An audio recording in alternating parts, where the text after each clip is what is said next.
السلام علیکم ورحمۃ اللہ وبرکاتہ۔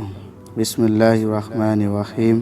حضرت میمونہ رضی اللہ عنہا جو آپ صلی اللہ علیہ وسلم کی بیوی تھی، فرماتی ہے کہ میں نے نبی کریم صلی اللہ علیہ وسلم کے لیے غسل کا پانی ایک برتن میں رکھا تو آپ نے پہلے دائیں ہاتھ سے بائیں ہاتھ پر پانی ڈالا اور دونوں ہاتھ دھوئے، پھر اپنی سرمگاہ، خاص جگہ اور جسم پر لگی گندگی دھوئے، پھر اپنے ہاتھ کو زمین پر رگڑ کر اس سے مٹی سے ملا اور پانی سے اس کو دھویا، پھر کلی کی اور ناک میں پانی ڈالا، پھر اپنا منہ دھویا اور اپنے سر پر پانی بہایا، بالوں کی جڑوں تک پانی پہنچا کر پھر وہاں سے ایک طرف ہو کر دونوں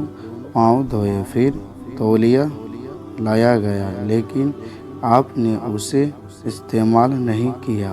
حدیث نمبر 52، صحیح بخاری۔ السلام علیکم ورحمۃ اللہ وبرکاتہ۔